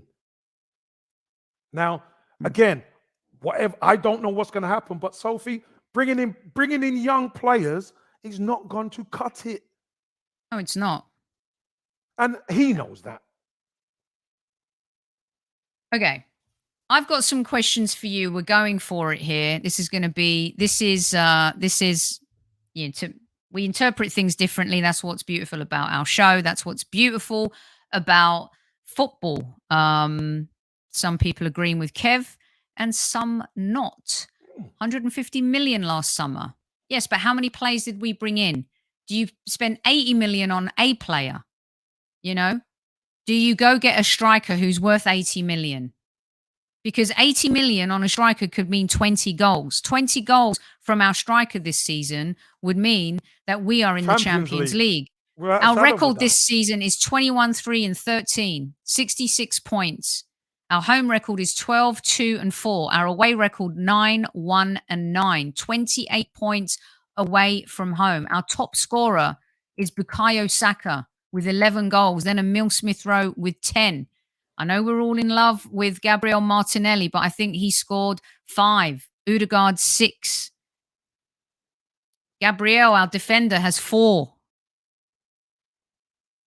So you can spend 150 million, but what and who are you spending it on? We're going to find out. We supported Tomiyasu, we've supported Ben White, we've supported Ramsdale on this show. But I think now we need to go in and get something a little sexier. That's going to bring 100%. in. Yeah. 100%. Okay. He said we've overachieved. Do you agree with him, Kev? Just before we move on. I do. I think we have overachieved with this young squad, especially after the first 3 games or first 6 games. I do. I think we have overachieved, but not to the point, Soph, and this is what I will say, not to the point that Champions League spot wasn't in our hands. It was in our hands. And we bottled it, we fluffed it, we weren't good enough. Whichever way you want to cut it, we had it and we didn't take it. Do you know what I mean? We didn't take it. But still, in the bigger picture, we still, I believe, with this young team, overachieved. We invested a lot to overachieve.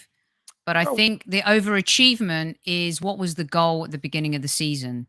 So if the goal was to get Europa League football and finish 5th and Arteta was rewarded with a new contract for it, then him saying we've overachieved is garbage because the club achieved the goal. You were rewarded for it with a new contract, which, by the way, you admitted in public you got after we lost to Crystal Palace, Brighton, and Southampton.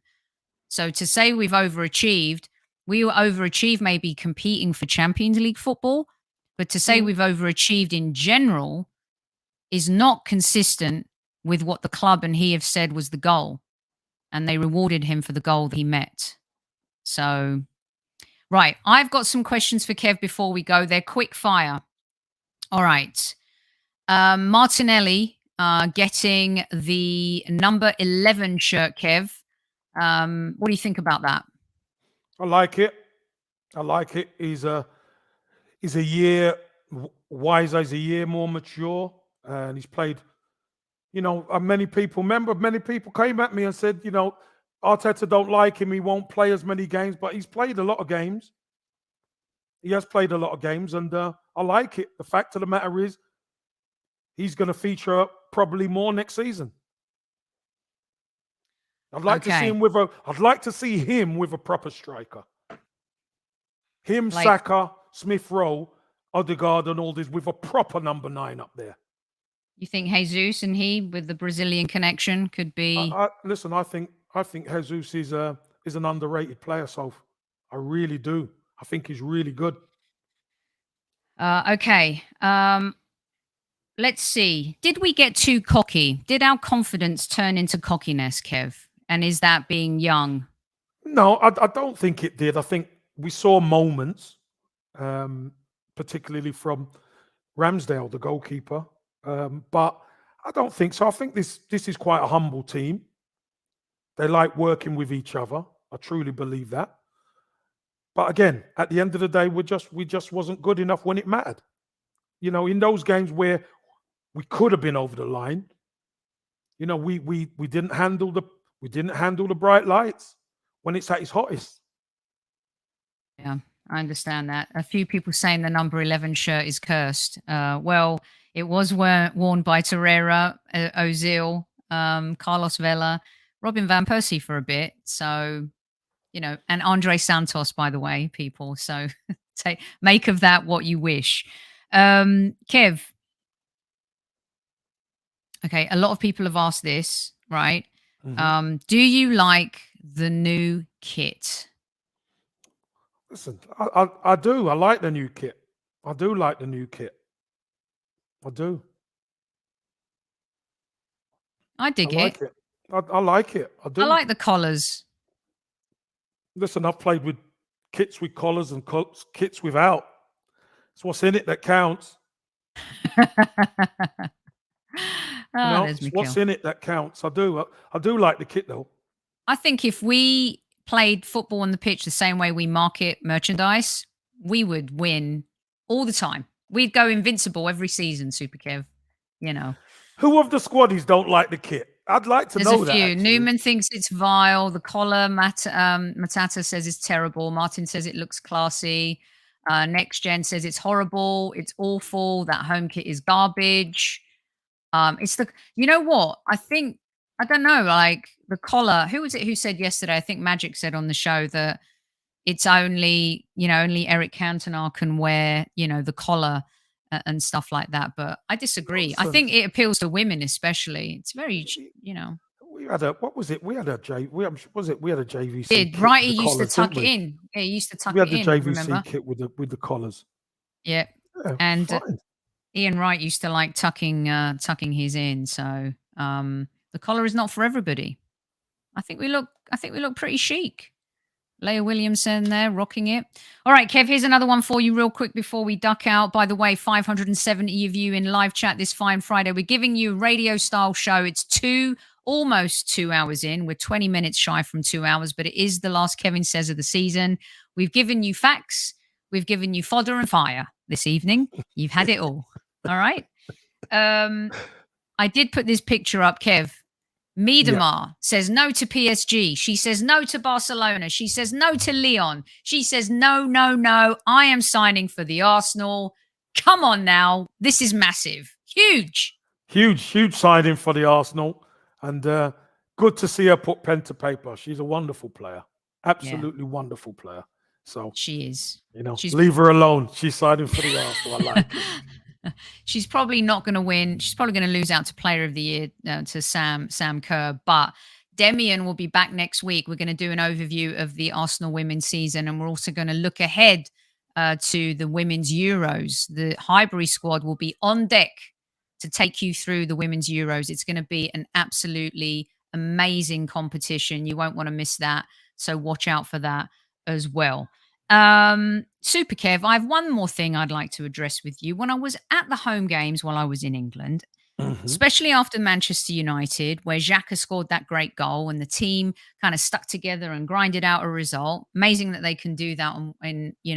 Uh, well, I think we got lucky a little bit in that game too. But at the Yeah. end of the game, um, they played the Emil Smith Rowe and Saka song.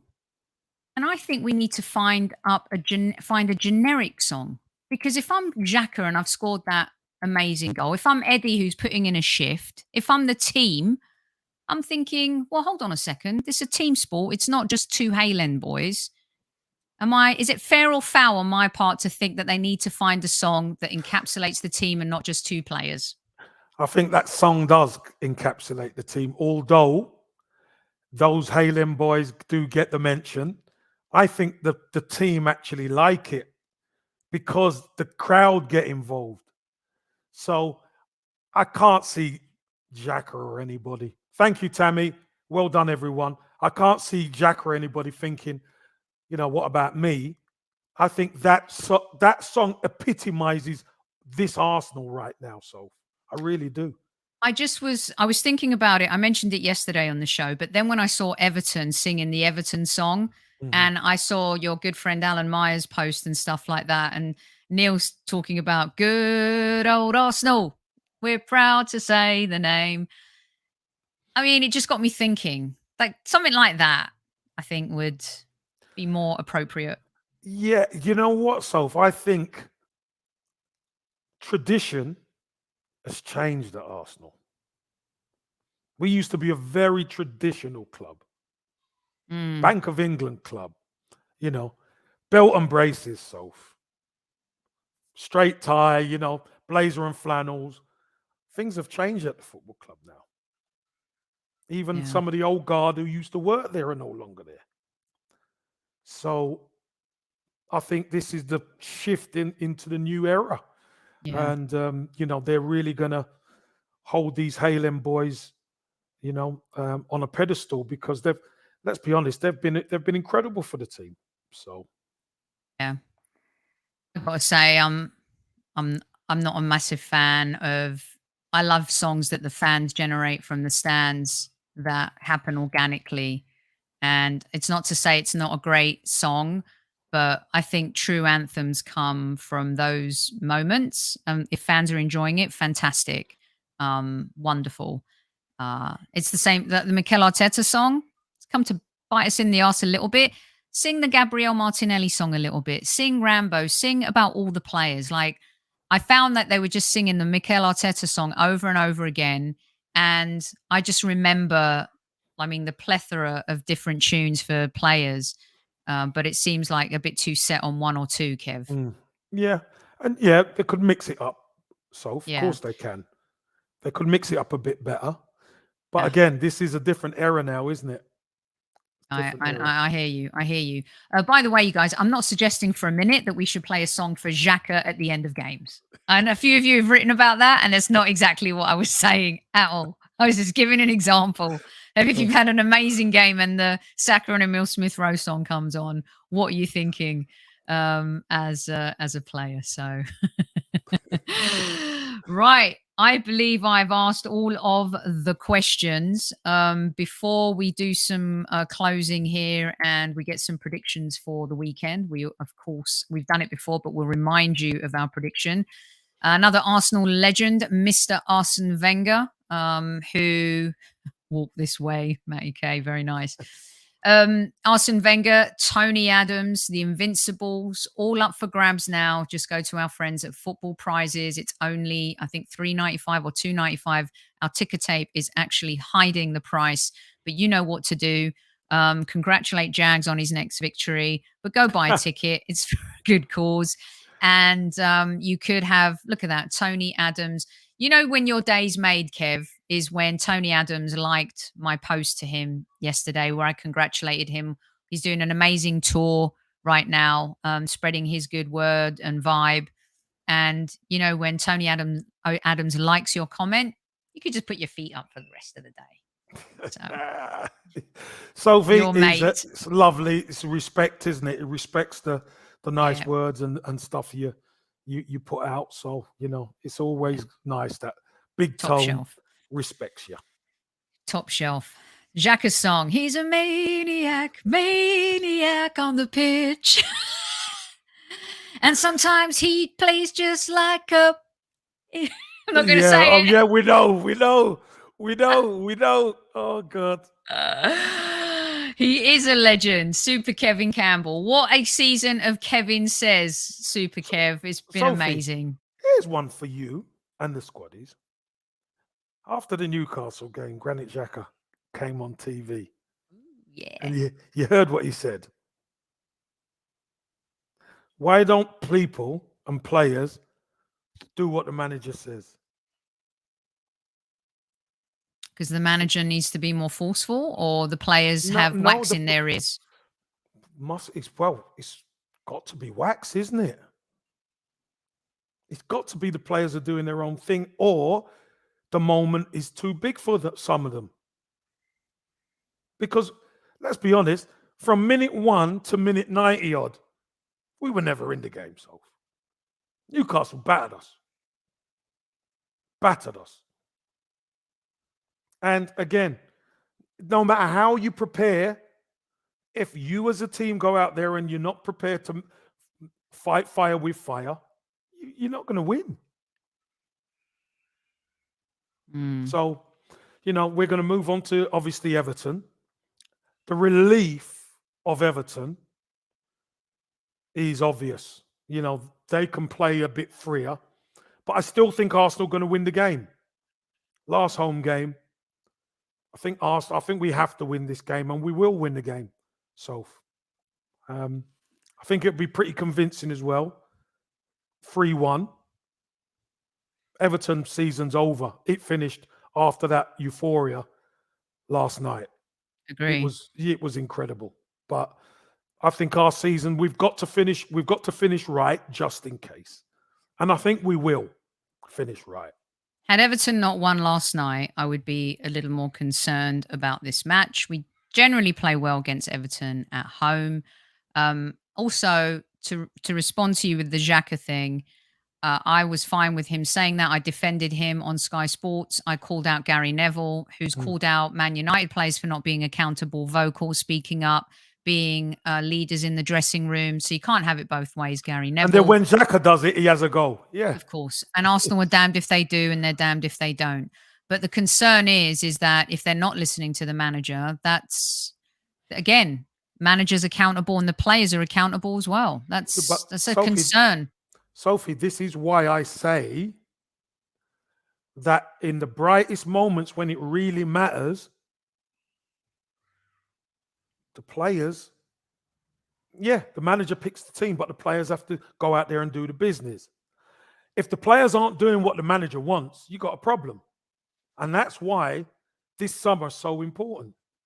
Yeah, it certainly is. And this show has been very important to us and our listeners throughout the entire season. We love Kevin Says. It's one of our most popular shows on the channel. Speaking of summer signings, we have to make sure that we sign Kev again this summer to come back next season and do this all over again. So behave, you guys. Tammy, let us know what the tally is on the likes. How many in and how many likes? There you go. There were 570 at the height this fine Friday evening, the crescendo of the Premier League. You guys have been epic. Thanks for hanging out for a bit longer tonight. We wanted to give you a bonus show. Super Kev kindly donating his time for free always to come on and hang out with you guys and talk football. Super Kev, it's been quite the season, hasn't it? It really has, Soph. And listen, Soph, we've been on the roller coaster, haven't we? We've been up, we've been down, we've agreed, we've laughed, we've argued, we've done all sorts. Oh, that's great. 304 likes, beautiful. But you know what, Soph? At the end of the day, we're still Arsenal family. I love you. I love the squaddies. I love everything about the Arsenal. I really do. And do you know what? Hey, who knows what's going to happen I'm actually going to the game, Soph, as a Yes. fan on Sunday. I'm working in the day on Sky, and then after that, I'm going to the Emirates. So Amazing. I stressed you. Don't be stressed. Listen, we're all stressed and traumatized with Arsenal at the moment, so it's all right. It's normal. But listen, guys, honestly, I love you. I've had an absolute ball with you. We've loved, we've laughed, we've argued, we've battled, and some of you, I broke your neck as well. Don't forget that. But do you know what? Never forget, people. Trust me. Tell your loved ones, tell the people you care about that you love them and care, because it's important, really important. Trust me. Excellent stuff. Well, look, I am going to be back after the Everton game for the last post-game show of the season. Super Kev and I will return on Monday for our end of season review. We're going to dissect a little bit more, pick our players of the season, most improved. So come ready to share yours with us as well. And then on Monday, we'll let you know what the summer schedule looks like. Stephen Foote, we hope you're well. I saw a note from you saying that you were at the hospital. So hope everything is okay, Stephen. Hope you're well, Steve. Yeah, we Hope you're love you. So please do take care. So Super Kev, enjoy Sunday.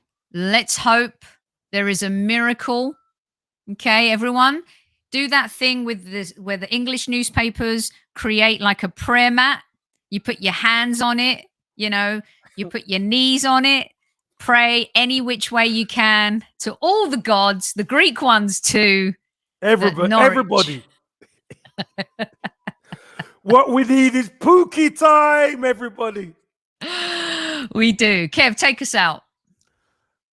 Squaddies, love you to the max. We do on the Highbury squad. You make the show. Sophie puts it on and organizes everything. And I just come on, to be honest. It's nice and easy for me.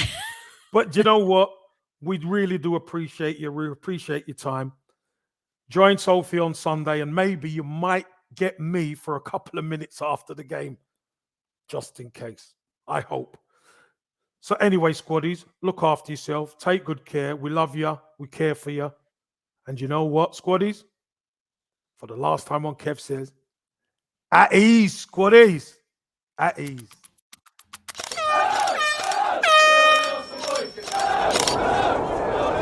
Mind the gap between the train and the platform.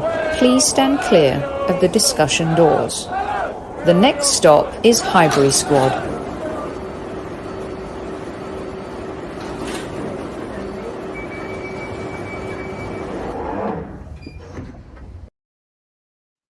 Ba, ba, da, ba.